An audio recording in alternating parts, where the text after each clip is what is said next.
Dalam usaha untuk pemupukan nilai-nilai murni dan juga semangat integriti serta ke arah kita kata sifar rasuah dalam negara kita, sebenarnya Pelan Integriti Nasional yang selama ini telah pun diwujudkan dan masih lagi dijalankan sebenarnya menggalakkan masyarakat untuk memberikan kita kata ataupun mengamalkan nilai-nilai murni ini dan juga untuk kita menjadikan integriti itu sebagai satu budaya hidup. Betul. Jadi ini untuk kita bercakap mengenai sokongan ataupun aktiviti ataupun program yang dilakukan dalam usaha untuk kita mengurangkan gejala rasuah dan juga mengamalkan integriti dan nilai-nilai murni. Kita juga bercakap tentang kewujudan sebuah yayasan yang menyokong usaha dan juga inisiatif ini, iaitu Yayasan Anti Rasuah Malaysia. Betul. Jadi hari ini kita cukup berbangga dengan kehadiran tetamu kehormat kita, iaitu Tuan Haji Abdul Karim, Timbalan Presiden. Tuan Haji Jais Abdul Karim, Timbalan Presiden Yayasan Anti Rasuah Malaysia. Selamat pagi. Terima kasih kerana jumpa kita. Baik, alhamdulillah. Dengar 2 jam dalam kereta ya. Sesak hari ini. Tapi masih lebar senyuman pagi ya Tuan Haji. Alhamdulillah, bersemangat. Okey, kita mulakan dengan pengenalan Tuan Haji. Jabatan Anti Rasuah Malaysia. Yayasan Anti Rasuah Malaysia. Mungkin kita boleh mulakan dengan pengenalannya. Kita ditubuhkan sejak Mei 2014. Di mana tujuan utama penubuhan Yayasan Anti Rasuah ini ialah untuk mengumpulkan masyarakat awam yang berminat dengan integriti dan ingin bersama-sama memerangi rasuah. Satu perkara yang kami semua akui ialah rasuah adalah ibu kepada segala jenayah. Betul. Yang di dalam negara kita. Di atas kesedaran itulah maka kita telah menubuhkan sebuah NGO. Yayasan Anti Rasuah ini sebuah NGO. Pertubuhan bukan kerajaan, non-partisan, yang kita mengumpulkan semua orang-orang ni dalam Yayasan Anti Rasuah. Malah kita ada di peringkat negeri. Yayasan Anti Rasuah Negeri Pulau Pinang, Negeri Kelantan, itu antara negeri-negeri yang aktif. Dan melalui Yayasan Anti Rasuah ini kita banyak buat program kesedaran dan pendidikan kepada masyarakat tentang bahayanya anti rasuah, tentang bahayanya rasuah itu dan nak meningkatkan integriti dalam masyarakat. Baik. Kalau kita seperti yang Tuan Haji kata, ada aktiviti-aktiviti yang sedang dijalankan ataupun memang giat dijalankan. Jadi mungkin Tuan Haji boleh berkongsikan serba sedikit mengenai aktiviti ini. Apa pula atau bagaimana kesedaran ini akan dibawakan kepada orang ramai? Kita banyak berceramah di masjid, di surau. Malah ahli kita yang berbangsa Tionghoa ataupun Tamil berceramah di kuil masing-masing. Manakala di peringkat universiti, di peringkat sekolah juga kita mengadakan ceramah-ceramah kesedaran ini. Di dalam ceramah-ceramah ini kita membawa banyak kisah-kisah yang menarik. Antara mungkin saya boleh kongsi 2 kisah yang sangat menarik lah. Saya sebagai masyarakat umum, bukan pegawai SPRM, tetapi timbulnya kesedaran ini kerana mendengar kisah-kisah seperti ini. Contohnya kisah yang selalu dibawa oleh Presiden kami, Datuk Seri Zakaria Jaafar. Beliau adalah mantan Timbalan Ketua Pusuruhjaya SPRM. Beliau menceritakan tentang bagaimana keadaan kapal yang sedang berlayar ditebuk. Orang yang bekerja di bawah kapal itu, dia memerlukan air. Biasanya air itu nak diturunkan dari atas ke bawah. Memang sangat susah. Betul. Jadi untuk memudahkan dia buat lubang sedikit di bawah kapal itu supaya air dapat masuk, dia boleh jadikan air minuman. Apa yang berlaku ialah memang untuk kebaikan dia. Tetapi kerana sedikit masalah ini, kerana sedikit kesilapan ini, kerana sedikit sikap yang tidak berintegriti ini, ianya menyebabkan seluruh kapal itu akan karam. Aduh. Bayangkan apa yang terjadi dalam negara kita jika kerana segelintir kecil masyarakat melakukan perbuatan yang haram seperti ini. Kebinasaan bukan hanya untuk dia seorang, tetapi kepada seluruh lapisan masyarakat. Betul, betul. Jadi kita di dalam Yayasan Anti Rasuah ni bukan setakat menyuruh orang melakukan kebaikan, tetapi kita mencegah kemungkaran. Betul. Natijah ketamakan seorang. Natijah ketamakan. Perkara yang kedua, kita menganalisa keadaan anti rasuah di dalam negara. Adakah keadaan anti rasuah di dalam negara sangat teruk? Kita ambil contoh sebagaimana 20 tahun lepas berlaku di sebuah negara. Bagaimana di negara itu anak yang masih di dalam rahim ibunya telah terlibat dengan rasuah. Orang heran. Kalau kita tengah berceramah, orang akan heran. Macam mana anak yang ada dalam rahim ibunya boleh terlibat dengan rasuah? Kerana di negara tersebut, ramai orang menunggu giliran untuk melahirkan anak. Jadi untuk mempercepatkan proses kelahiran anak, ibu ataupun bapaknya terpaksa membayar kepada pegawai perubatan supaya potong queue. Aduh. Supaya diberi peluang, diberi keutamaan untuk proses kelahiran tersebut. Jadi adakah perkara seperti itu berlaku dalam negara? Setakat ini alhamdulillah belum lagi berlaku. Di negara-negara jiran kita, apabila kita berada turun daripada kapal terbang, di kaunter immigration lagi, wang kopinya. Terus ditanya wang kopinya. Yeah. Kalau saya sendiri berpengalaman ke sebuah negara, ditunjuknya wang RM10. Oi. Wang kertas merah kita RM10. Please tip. Dikatanya tip. Dikatakannya tip. Tapi itu adalah satu rasuah. Alhamdulillah. Dah jadi budaya di sana. Dah jadi budaya di sana. Tapi alhamdulillah di negara kita Malaysia, perkara seperti itu tidak berlaku lagi. Bercakap mengenai budaya ya Tuan Haji Jais ya, kalau kita lihat kejujuran, ketelusan, kecekapan pelaksanaan kerja juga termasuk dalam integriti, yang mana bukan kita hanya bercakap tentang rasuah semata-mata. Dalam hal ini bagaimana yayasan sebagai sebuah badan NGO sama-sama membantu pemudah cara kepada kerajaan untuk kita mempromosikan nilai-nilai murni ini dan mengajak generasi muda khususnya. Yayasan anti rasuah ini kita pergi berjumpa dengan masyarakat, kita bagi maklumat kepada dua perkara. Yang pertama, kita bagi kesedaran.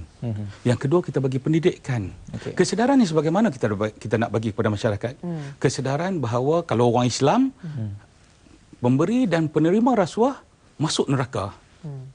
Kalau kita katakan orang Islam ini makan babi itu haram. Tetapi babi itu boleh dimakan apabila darurat berlaku.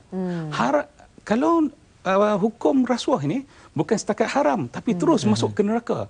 Betapa besarnya dosa pemberi dan penerima rasuah itu.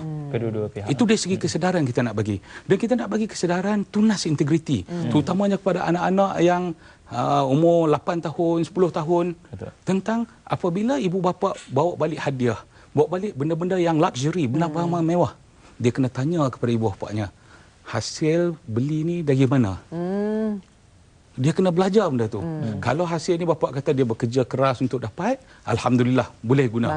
Tetapi kalau hasilnya itu ialah hasil daripada sumber yang tidak diingini, maka dia perlu memberi kesedaran kepada ibu bapanya.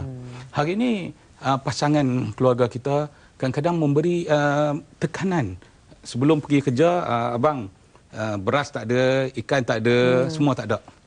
Jadi itu satu tekanan kepada si suami yang bekerja di luar untuk membuat perkara yang tidak berintegriti ini. Jadi kita nak bagi kesedaran kepada pasangan bahawa jangan bagi tekanan begitu, bagi tahu pada pasangan, biarlah kami anak beranak mati kelaparan pun tak apa daripada makan hasil rasuah. Tapi Tuan Haji, kalau kita lihat sekarang ni ada di seluruh tempat, kalau di Lembah Kelang ni, signboard yang LED yang dikatakan rasuah adalah tidak bagus dan ia bermula dengan anda ya. Untuk memberantas rasuah ni ia bermula dengan anda. Jadi kempen ni seperti yang kita katakan sebelum ni bukan dari bukan daripada yayasan tetapi pegawai Plus yang melaksanakan projek ni adalah ahli jawatankuasa kami. Tapi memang orang yang sama Dia juga bekas pegawai SPRM. Jadi berkaitan juga lah. Berkaitan. Dan kempen terbaru yang kami nak buat ialah kempen cermin diri. Di mana di semua cermin di dalam bilik air di seluruh negara, bilik air di tandas awam ataupun tandas, kita nak bagi tahu, kita nak letakkan stiker kecil. Tulisan adakah hari ini kita telah mengelakkan diri dari mengambil rasuah? Ayat-ayat yang catchy begitu akan ada di cermin. Sebab setiap kali kita melihat cermin, itu adalah cermin diri kita. Betul, betul.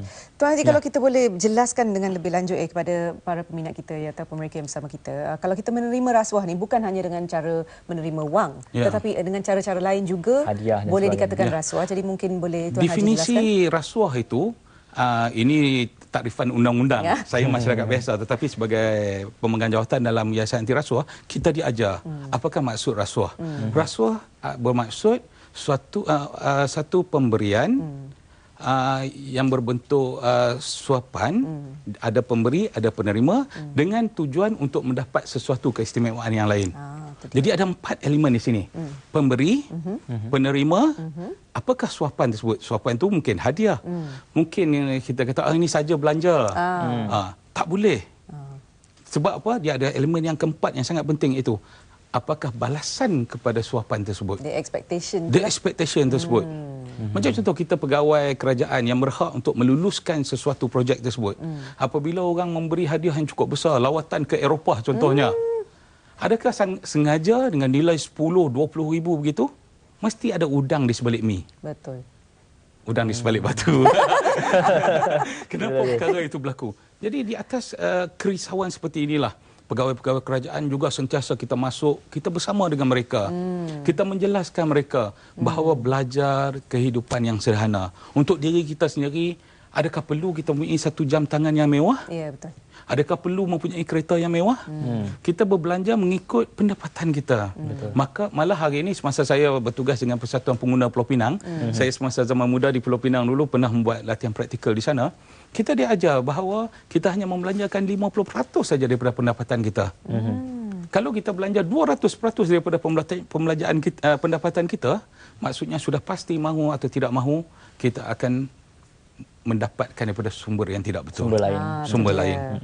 Baik, Tuan Haji, untuk secara ringkasnya mungkin Tuan Haji boleh war-warkan antara aktiviti-aktiviti yang bakal dilaksanakan oleh Yayasan Anti Rasuah Malaysia, dan juga kalau yang ingin menyertai ataupun turut terlibat dengan aktiviti tersebut, bagaimana Tuan Haji? Kepada penonton Selamat Pagi Malaysia hari ini yang berminat untuk bersama-sama dalam perjuangan anti rasuah ini, anda amat dialu-alukan untuk menjadi ahli kami.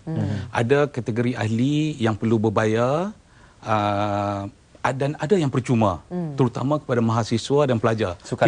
Sukarelawan anti rasuah kita bagi percuma. Dan kepada yang perlu bayar hanya RM50 setahun. Dan anda akan diberi latihan bagaimana untuk menyampaikan ceramah. Anda boleh mengikuti kursus-kursus integriti yang kami anjurkan. Dan kalau berminat, sila layari Facebook Yayasan Anti Rasuah Malaysia, ataupun laman web kami yarm.org.my. Okey. Bila-bila masa kita boleh daftar secara online saja di situ. Oh, daftar secara atas talian ni? Atas talian di situ, insya-Allah. Itu memudahkan mereka yang ingin menyertai ataupun menyokong segala aktiviti Yayasan Anti Rasuah Malaysia. Insya-Allah Annie akan daftar dulu. Annie cukup beria. Amat Itulah, saya pun akan menyertainya juga, insya-Allah. Terima kasih sekali lagi diucapkan kepada Tuan Haji Jais Abdul Karim, Timbalan Presiden Yayasan Anti Rasuah Malaysia. Terima kasih sekali Tuan Haji.